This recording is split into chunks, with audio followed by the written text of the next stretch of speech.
Fungsi penyimpanan artinya perpustakaan bertugas menyimpan semua terbitan dari tempat tertentu pada perpustakaan itu.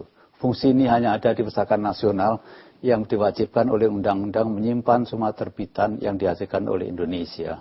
Pada tingkat yang lebih rendah, hal ini dilakukan oleh perpustakaan perguruan tinggi yang bertugas menyimpan semua tugas akhir mahasiswa, termasuk juga tugas dan karya dosen. Fungsi penelitian artinya perpustakaan bertugas menunjang penelitian yang dilakukan oleh anggota perpustakaan itu. Fungsi ini sangat jelas pada perpustakaan khusus, perpustakaan perguruan tinggi, dan kurang jelas pada perpustakaan sekolah. Sudah tentu ada bedanya antara fungsi penelitian pada perpustakaan perguruan tinggi dengan perpustakaan sekolah. Misalnya, ada mahasiswa yang melakukan penelitian tentang perang di Diponegoro, maka bahan pustaka yang disediakan akan berbeda bila seorang anak SMP meneliti tentang perang di Diponegoro. Maka kisah tentang Pangeran Diponegoro akan berbeda hasilnya. Walaupun demikian, itu adalah sama-sama fungsi penelitian yang dilakukan oleh perpustakaan perguruan tinggi maupun perpustakaan sekolah. Fungsi ketiga ialah pendidikan, artinya perpustakaan bertugas menunjang pendidikan yang dilakukan oleh anggota-anggotanya. Hal ini nampak jelas pada perpustakaan sekolah dan perpustakaan perguruan tinggi. Fungsi informasi, artinya perpustakaan bertugas memberikan informasi pada pemakainya, termasuk juga pertanyaan yang diajukan oleh anggota-anggota perpustakaan. Fungsi informasi ada pada semua jenis perpustakaan, lazimnya dilakukan oleh bagian reference, yang bertugas memberikan informasi, menjawab informasi, bahkan juga menelusur informasi untuk pemakainya. Fungsi rekreasi nampak pada perpustakaan umum, di mana perpustakaan umum menyediakan bahan bacaan yang bersifat rekreatif, misalnya novel, fiksi, untuk para pemakainya. Dan pada sedikit tingkat pada perpustakaan sekolah yang menyediakan fiksi kira-kira 40% dari seluruh koleksi. Fungsi kultural dilakukan oleh perpustakaan umum dengan tujuan mengembangkan apresiasi budaya di kalangan masyarakat sekitarnya dengan cara mengadakan pameran, diskusi, pertunjukan kesenian, dan sebagainya. Fungsi demokrasi dilakukan oleh perpustakaan umum karena perpustakaan umum merupakan satu-satunya jenis perpustakaan yang terbuka bagi umum. Hal ini membedakan perpustakaan umum dengan perpustakaan lain, seperti perpustakaan khusus hanya boleh digunakan oleh karyawan lembaga tersebut. Perpustakaan perguruan tinggi hanya digunakan oleh mahasiswa dan dosen, sedangkan perpustakaan sekolah terbatas pada murid dan guru.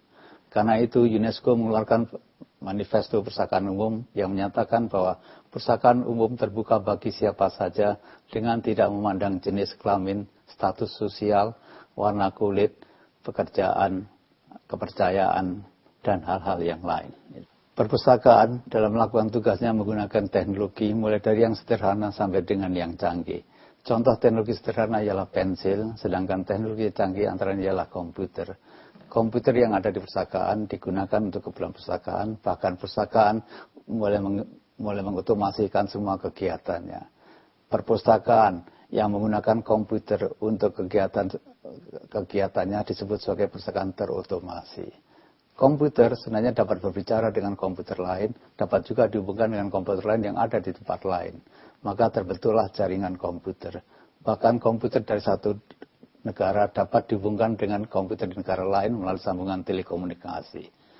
Sesudah Perang Dunia Kedua selesai, terjadi pertentangan antara dunia barat dengan dunia timur, antara blok kapitalis melawan blok sosialis. Pertentangan ini dikenal dengan perang dingin karena ada peperangan tapi tidak sampai pecah peperangan. Dan dalam peperangan itu pihak-pihak yang bertentangan menggunakan komputer untuk kepentingan militernya. Maka Presiden Amerika maupun Sekretaris Jenderal Uni Soviet dapat menghubungi semua angkatannya dimanapun juga, sehingga mereka selalu dikaitkan dengan kepentingan telekomunikasi.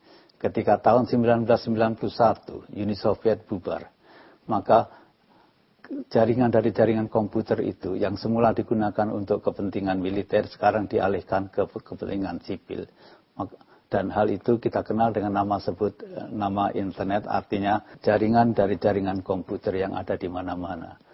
Internet mulai masuk ke Indonesia sekitar tahun 1996 dan kemudian banyak dimanfaatkan oleh perpustakaan. Perpustakaan yang menggunakan internet untuk kepentingan anggotanya itu disebut dengan perpustakaan digital. Dalam arti satu, koleksinya sudah dalam bentuk digital, dua, dapat diakses dalam waktu 7 kali 24 jam. Maka seorang mahasiswa universitas terbuka, katakanlah yang berada di Medan, dia dapat menggunakan fasilitas perpustakaan yang menggunakan internet untuk mengakses koleksi perpustakaan yang ada di Amerika ataupun di Saudi Arabia ataupun di Jakarta. Maka muncullah satu konsep yang disebut sebagai perpustakaan tanpa dinding. Artinya seorang mahasiswa universitas terbuka yang berada di sebuah perpustakaan dapat mengakses apapun juga di luar perpustakaan sehingga melewati dinding perpustakaan sehingga muncullah istilah perpustakaan tanpa tembok. Kemudian juga karena seorang mahasiswa universitas terbuka, katakanlah dia di Jogja, kemudian dia mengakses koleksi perpustakaan universitas terbuka di Malaysia, apa yang dilihatnya itu adalah sesuatu yang seolah nyata, tapi sebenarnya maya. Maka muncullah istilah perpustakaan maya, atau dalam bahasa Inggris disebut sebagai virtual library. Hal ini mirip-mirip dengan permainan video yang ada di mall, di mana saudara seolah-olah balapan naik sepeda motor, tapi sesungguhnya saudara hanya ada di tempat saja, yang ada di layar itu adalah balapan sepeda motor saja. Perpustakaan itu menyelenggarakan bermacam-macam jasa untuk kepentingan pemakai, misalnya jasa peminjaman, kesiagaan informasi, pendidikan pemakai, jasa referensi.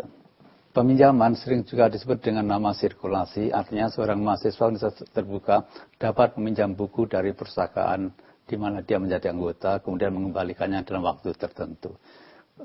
Sudah tentu ini sesuai dengan ketentuan, misalnya saudara harus mengembalikan pada waktunya, karena kalau tidak saudara akan kena denda. Perpustakaan juga menyelenggarakan jasa kesiagaan informasi, artinya perpustakaan memberikan informasi terakhir atau terkini kepada para pemakainya sesuai dengan profil masing-masing. Jadi, bila saudara tertarik pada sejarah Aceh,